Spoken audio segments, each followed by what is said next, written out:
Yan, good morning po sa ating lahat. Tayo po ay mag-devotion. At alam ko naman meron pa rin naman kayong daily devotion sa inyong mga GC, pero mas magandang mag-aral pa din tayo, book by book. At nagsimula tayo last week, So everyday na natin gagawin yan as I have promised to all na talagang araw-araw gagawin na po natin ang magbasa ng Bible, Kahit ano lang yan, one chapter or verses nga lang, one chapter and then verses. Kung ano yung maitatakal natin sa araw na ito, okay? So tayo pong lahat ay manalangin. Panginoon, salamat sa araw na ito. Ikaw ang kumilos sa aming buhay. Pagkain mo po kami at gabayan at bigyan mo kami ng talino, ng unawa. Nagpapakumbaba kami sa iyo, Panginoon, upang sa ganon ikaw ang kumilos sa aming buhay. Apart from you, Lord, wala kami magagawa. Kaya lahat ng bagay, maging ang katalinuhan, ay hinihingi namin sa iyo ang patnubay ng banal na Espiritu. At tulungan mo kami, Panginoon, na maluwalhati ka sa aming mga buhay. Maraming salamat, Lord. Gamitin mo ang iyong salita. Touch mo ang mga taong makikinig at nawa. Marami kami matutunan sa araw na ito. In Jesus Christ, amen. Okay. So, pag-aralan po natin na nasa chapter 4 na po tayo ng Genesis, At pag-aralan natin ang buhay ni Cain at ni Abel. Again, Genesis chapter 4, verse 1 muna tayo. Sinipingan ni Adan ang kanyang asawa at ito'y nagdalang tao. So, after na mapalaya si Eva at Adan, doon sa Garden of Eden. Again, ang Garden of Eden ay hindi po ito buong mundo. Akala kasi natin noon, pag sinabing Garden of Eden, akala natin itong lupa, tapos nasira na lang dahil sa kasalanan. Mali po, no? Ang Garden of Eden, until now, ay existence pa rin. Nag-i-exist pa rin siya. At as we tackle the Bible, nung sinundan natin ang chapter 3, nakita natin doon na nasa silangan ito na bahagi ng mundo. So, kung dito ang north, dito ang south, kasi ang silangan is south, North, south, east, and west. Okay? So, nakita natin doon na ito ay, until now, pinoprotektahan ng mga kirubim. May mga kirubim na meron silang sword na nagniningas at binabantayan nila ito upang walang makapasok.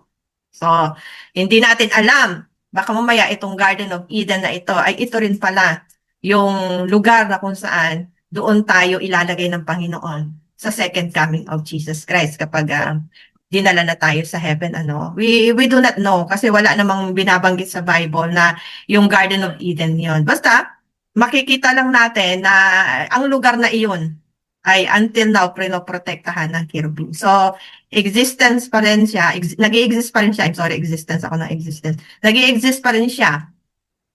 At yun nga lang, hindi ito sa kabuuan ng mundo. Okay, so verse 1 again, silipin natin yung buhay ni Cain at Abel.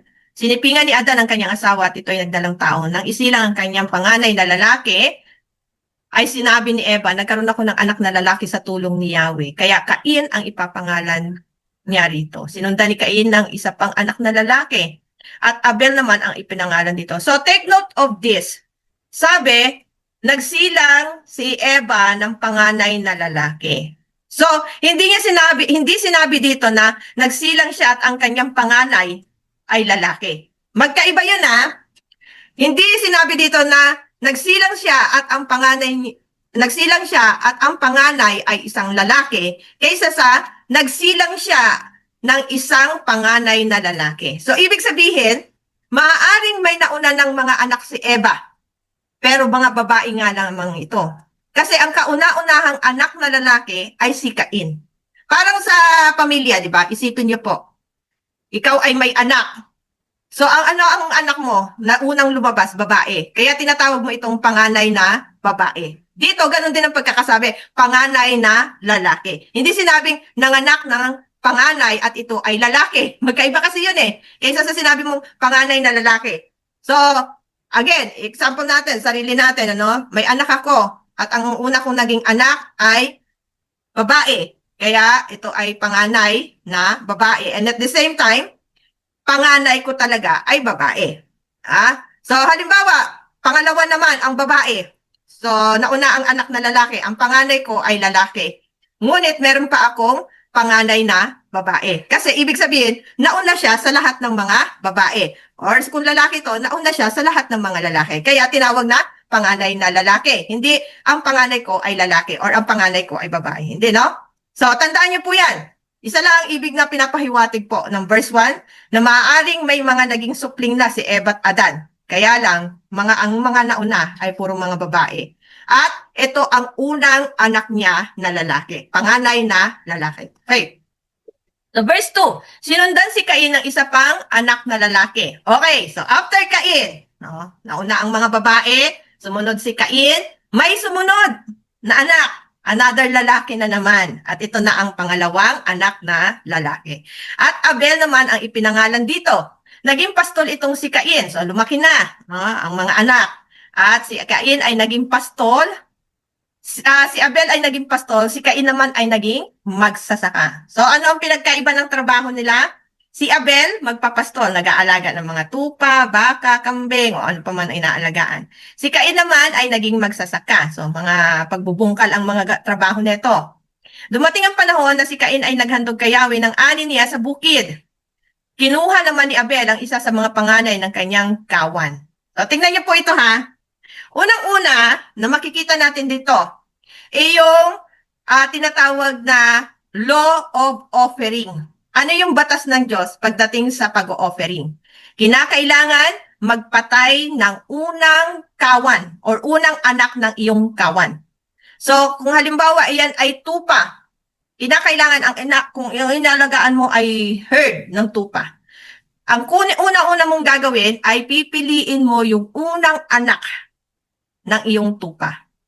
At dapat, yung unang anak na yon wala siyang dungis or wala siyang flaws, wala siyang sira, no? Wala siyang peklat, walang pingas ang kanyang mga katawan, maging ang tenga, no? Maganda ang paningin, may sound, ganun, no? Meron siyang sound.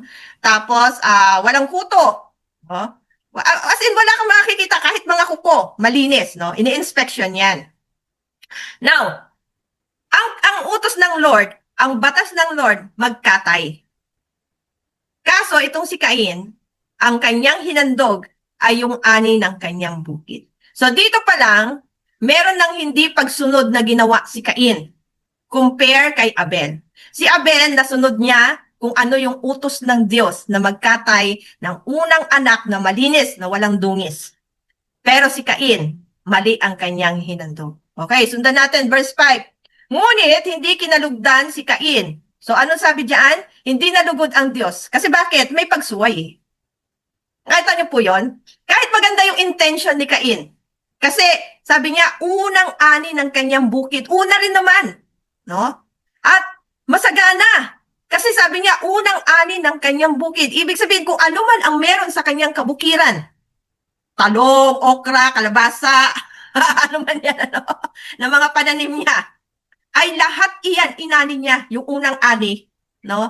At walang matitira sa kanya yon. Kasi unang ani yun eh. Ibig sabihin, mag-aantay pa siya ng ilang panahon bago magbunga uli ang kanyang mga ani. Tama?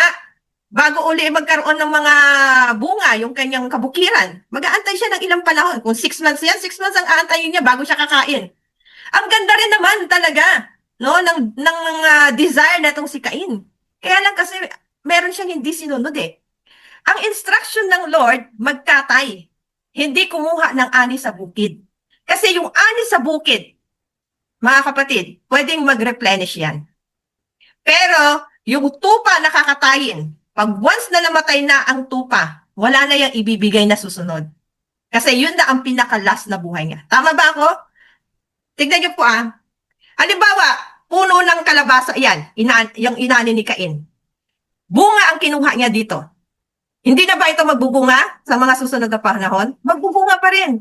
As long as nag-i-exist yung puno o yung tanim na kalabasa. Pero, kung ang binigay mo sa Panginoon ay isang tupa, lalo na kung yan ay babaeng tupa. Kaya lang lalaki kasi ang pinipili noon, no? Kahit pa, halimbawa, lahat ng kawan mo, puro babae na ang susunod, walang lalaki. Yung kaisa-isang lalaki, ibibigay mo pa sa Panginoon. Magkakaroon pa ba ng supling yung ibang mga sheep? Wala na. Hindi na sila magkakaroon ng ibang lahi, di ba? Hindi na magkakalahi ang mga mga tupa. Alam nga naman, babae sa babae magkakaroon ng anak. Walang ganun. So anong ginawa ni Cain? Binigay niya yung pinaka-the best sa Panginoon.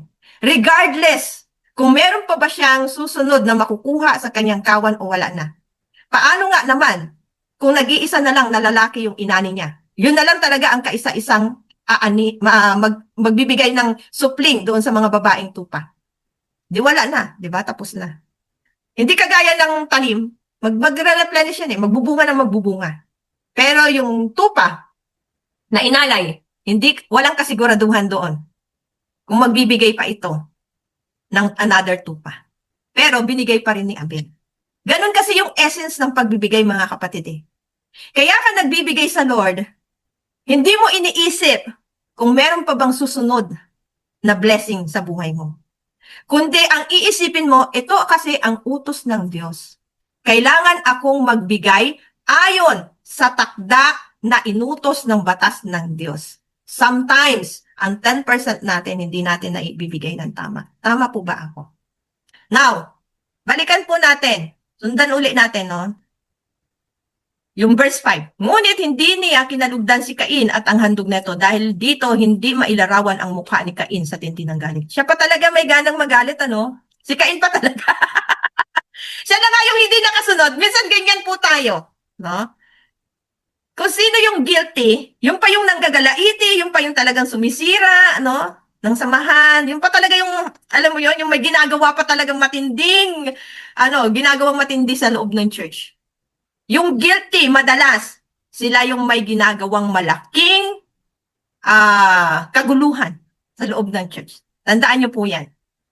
Kung sino yung guilty, yun talaga. Kaya wag na kayong maghanap, ano? Tignan nyo na lang po kung ano yung mga actions niya. The more na rigid ang kanyang mga actions, the more na siya ang guilty. Okay? Verse 6. Kaya sinabi ni Yahweh, anong ikinagagalit mo, Cain? So nagtanong si Lord kay Cain, bakit ka nagagalit? Tugtungan natin, bakit ganyan ang mukha mo? Nagtanong na si Lord, kasi pwedeng sabihin ni Cain na, Lord, hindi ako galit. Pwede niya sabihin gano'n, pwede niya itago yun. Maraming gano'n, no, ng mga Kristiyano. Pagka kinukorek mo, hindi ako galit sa'yo, pastora, promise. Pero makikita mo yun sa action niya. Dahil makikita mo yung pagre-rebelde sa kanya. Hindi man nasabi sa words, pero makikita mo sa action niya na nagre-rebelde siya. Sa paanong paraan? Hindi na yan magsiserve sa Lord. Amen? Unti-unti niya lang ididistansya ang sarili niya. Unti-unti na yan maghahanap ng mga ibiblame na tao. Unti-unti na yan nalalayo sa Panginoon. At gagawa na kung ano yung nais niya. Ganyan po, tandaan ninyo.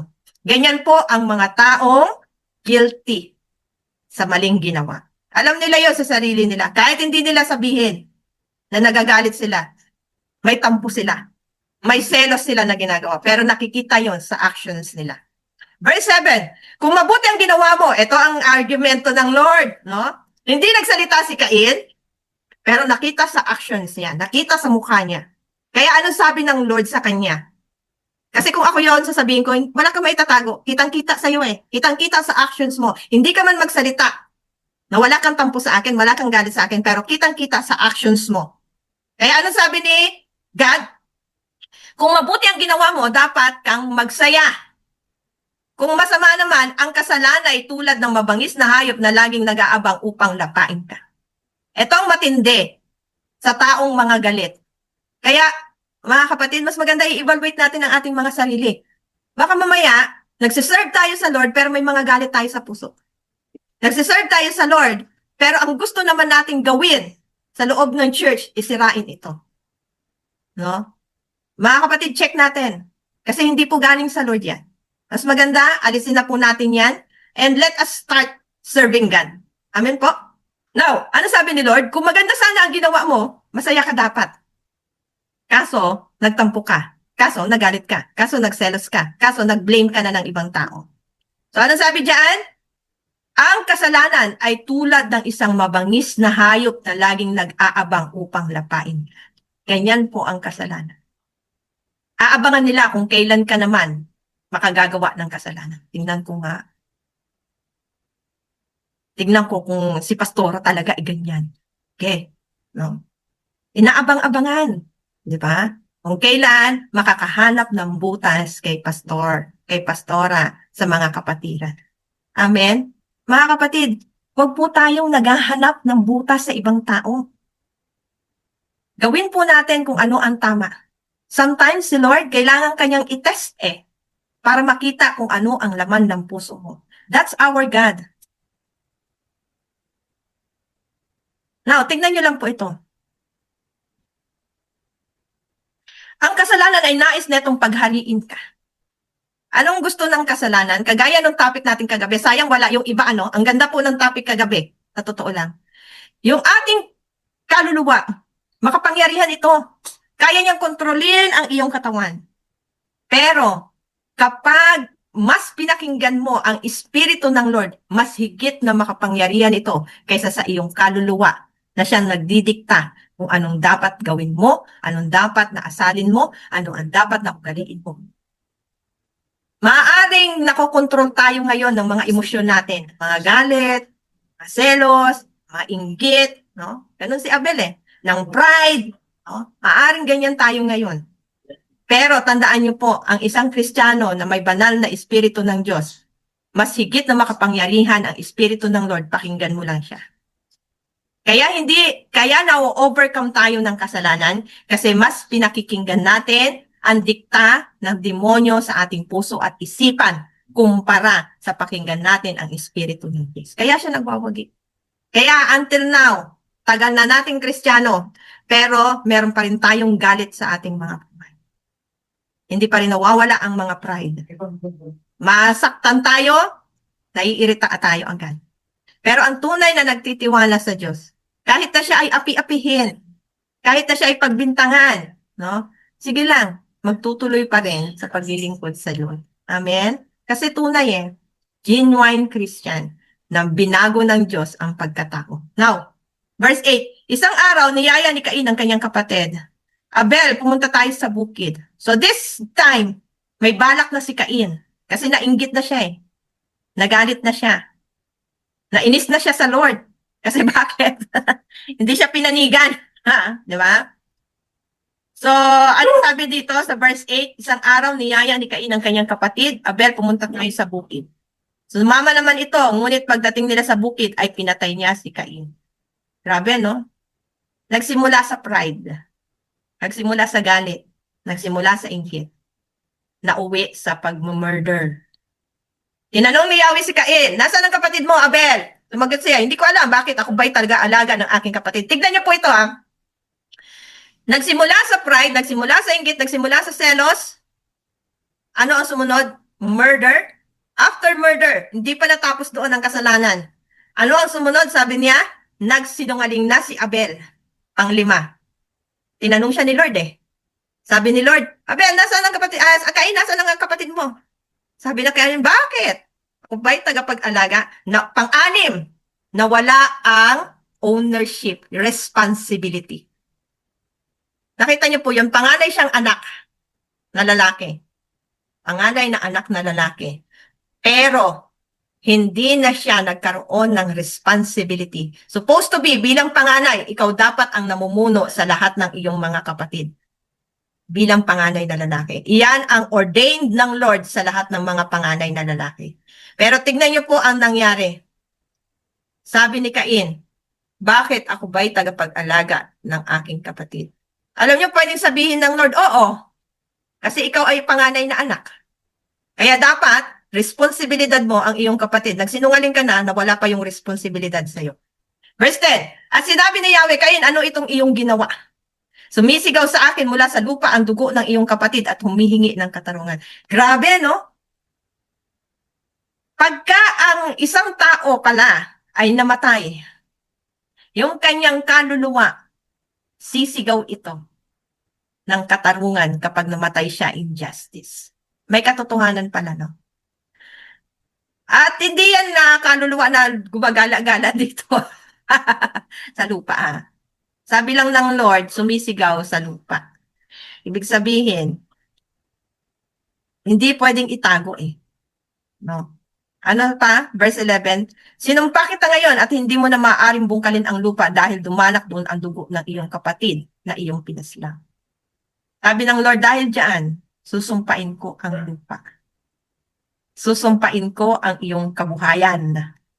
Kung ikaw ay nagtatrabaho bilang magbubukid, mula ngayon, hindi mo na mararanasan ang masaganang ani.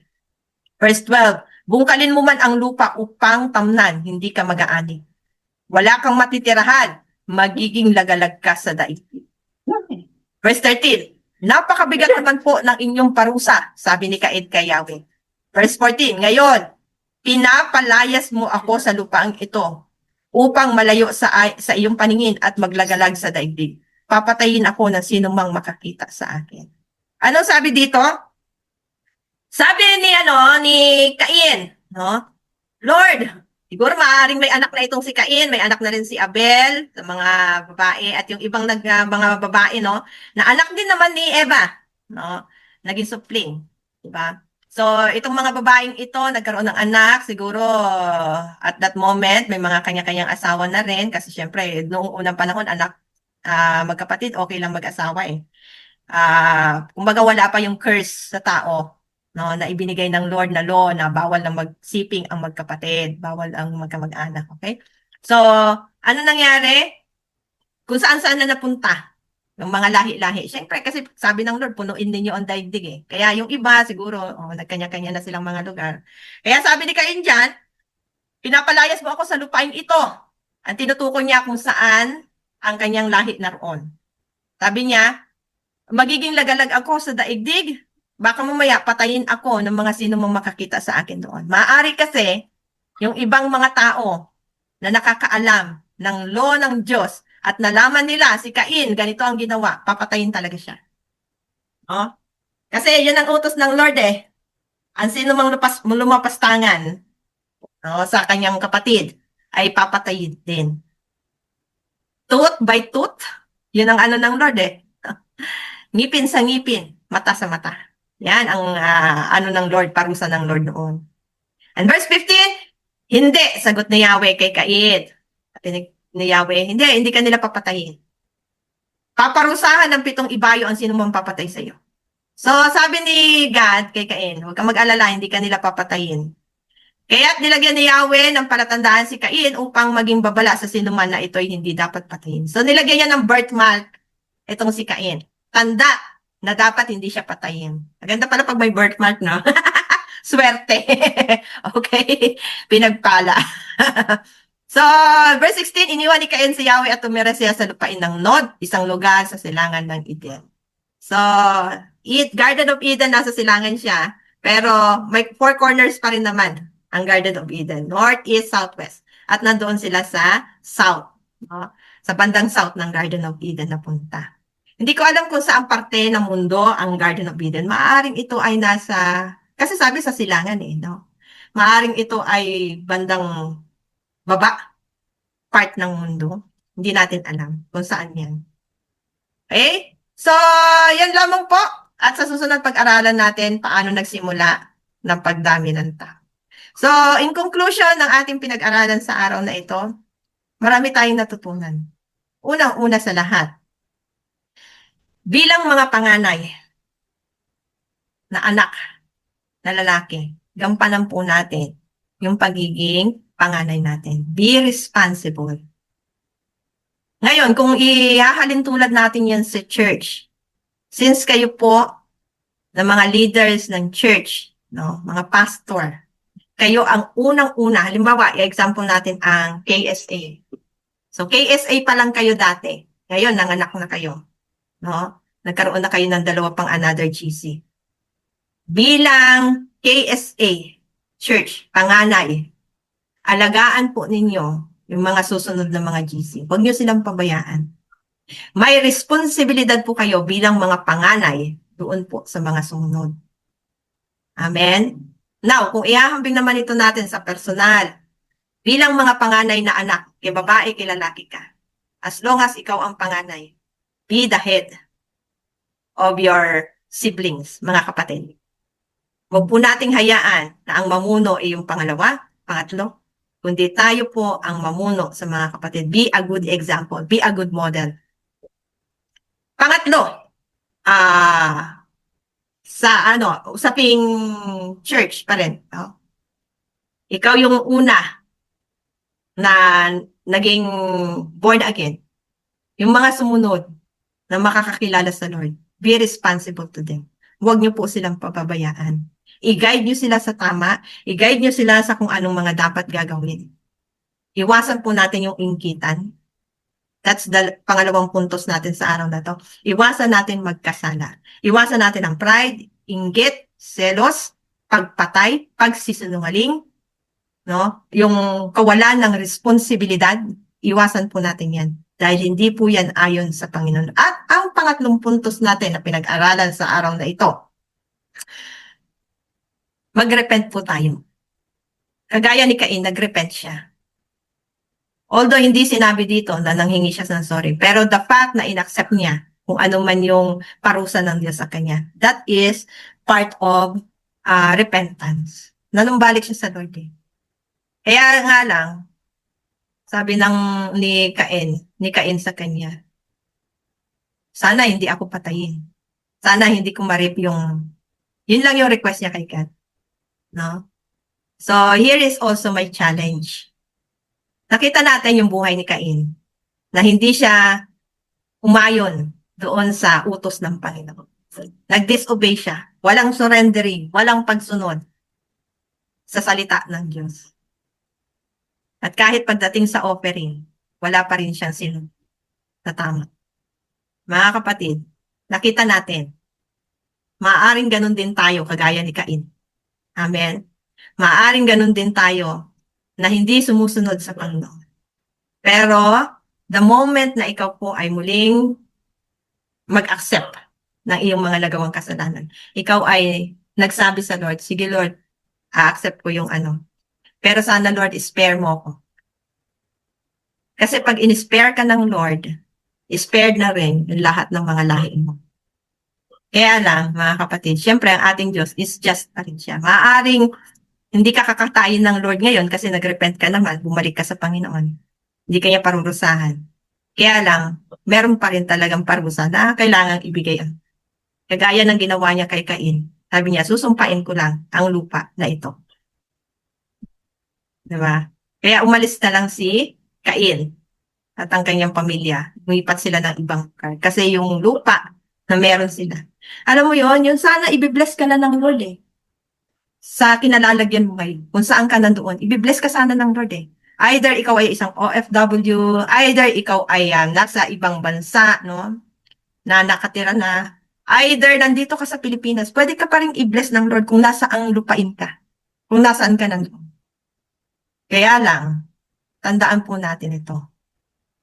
Kapag may ginawa tayong kasalanan, kung saan ka man naroon, hindi ka pagpapalain ng Lord.